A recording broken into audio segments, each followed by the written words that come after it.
उन्हाळ्यामध्ये एकदम साध्या सोप्या पद्धतीने म्हणजे फक्त पिठलं पोळी असली आणि कच्च्या आंब्यापासून हा जो चटपटीत असा पदार्थ बनवत आहोत, तर पिठलं पोळीच्या थाळीपुढं पाची पक्वानाची थाळीसुद्धा फिकी पडेल एवढं चविष्ट असं आणि एक चपात्याऐवजी 2 चपात्या खाल एवढी चविष्ट अशी थाळी बनते एका पदार्थामुळं. आता तो कसा बनवायचा, तर सगळ्यात आधी एक मूठ शेंगदाणे घेतले आणि ते शेंगदाणे चांगले खमंग असे भाजून घेतलेले आहे कमी गॅसमध्ये.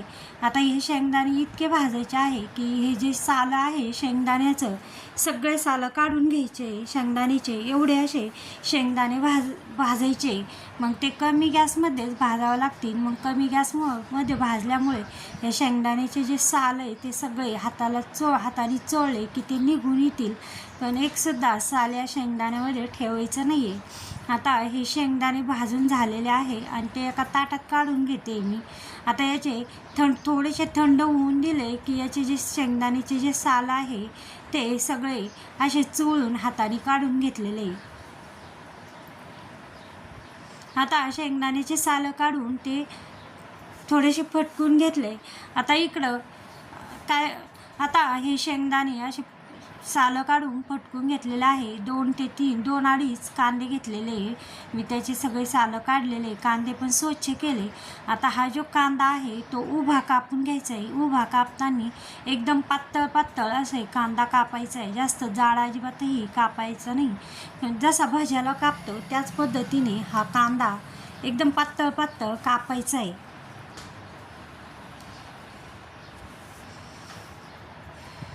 आता या पद्धतीने सगळे असे कांदे एकदम पातळ असा कापून घ्यायचा आहे.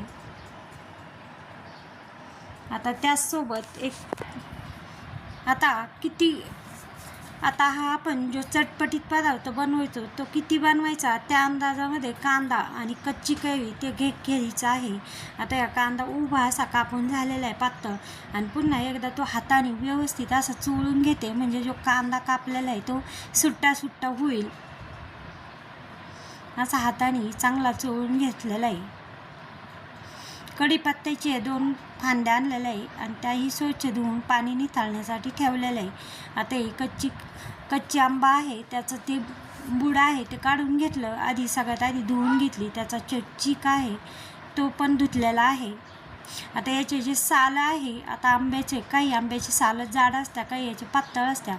सालं नाही काढले तर चालेल, पण याचं साल थोडंसं जाड होतं म्हणून या कच्च्या आंब्याचे सगळे सालं मी काढून घेतलेले आणि जास्त दाब देऊन नाही काढले. आल्हाद हे सालं काढलेले. आता किसणी घेतलेली आहे.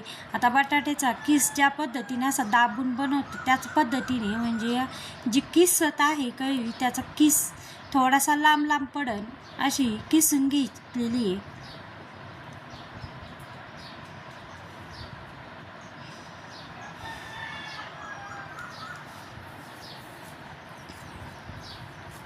आता याच पद्धतीने सगळा किस केलेला आहे.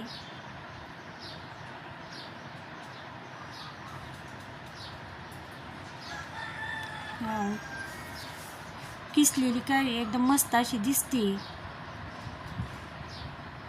आता जो उभा कापून घेतलेला कांदा आहे तो हाताने सुट्टा केलेला आहे, तो पण याच्यात किसलेल्या कच्च्या आंब्यात टाकलेला आहे.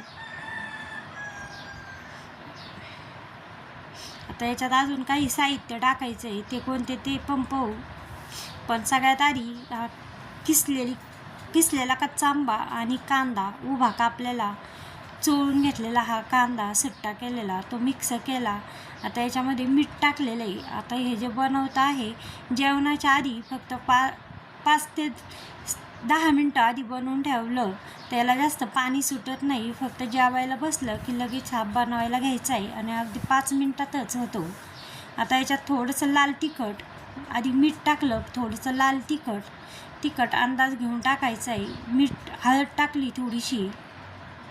आता भाजलेला शेंगदाण्याचा थोडासा जाडकूट केलेला आहे तो जाडकूट शेंगदाण्याचा 1 ते 1.5 चमचा टाकलेला आहे. आता हा गुळाचा खडा, आता एवढा काय गुळाचा खडा किसायचा नाही, कारण कच्ची आंबा किती गोड किंवा किती आंबट आहे यानुसार गुळ किसायचा आहे. आता मी या ठिकाणी जी किसलेली कच्ची कैरी आहे ती जास्त आंबट नव्हती, म्हणून मी गुळ याच्यातला जो खडा घेतला त्याच्यातला निम्माच गुळ किसलेला आहे. आता हे सगळं जे साहित्य टाकलेलं आहे ते सगळं चमच्याने मिक्स केलेलं आहे.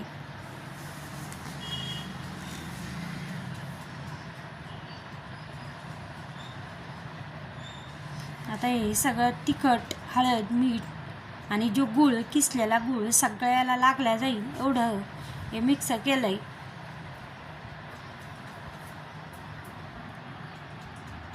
आता हे जे सगळं आहे ते एका वाटीत किंवा प्लेटीत काढून घेतलेलं आहे. आता याला तडका द्यायचा आहे आणि तडका कशाचा द्यायचा तेही पाहू. आता 1 चमचा तेल घेतलेलं आहे. आता इकडं तेल तापून घेतलं चांगलं कडकडीत असं. त्याच्यात 1 ते 1.5 चमचा मोहरी टाकलेली आहे, ती चांगली तडतडली. कढीपत्ता टाकला. आता हा कढीपत्ता जो आहे तो कडक होऊन दिलेला आहे. हिंग टाकलेला आहे. हिंगाने एकदम मस्त अशी चव येते.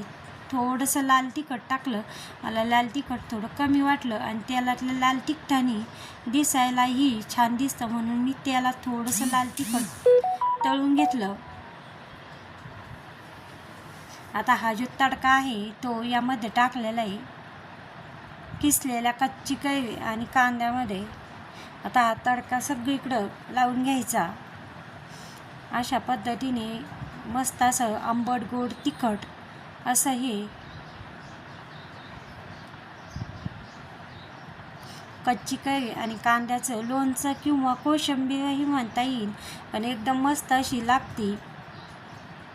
आता मी वाटलेल्या डाळीचं पिठलं केलं त्यासोबत ते एकदमच मस्त लागलं बघा. मस्त असं ही दिसतं एवढं छान आहे. पिठलं, भात, चपाती, ठ्याचा आणि शेंगदाणे लसणाची लाल सुकी चटणी. एकदम मस्त असं उन्हाळ्यामध्ये अशी पद्धतीची थाळी बनवून बघा. एकदमच मस्त अशी चवीला लागते.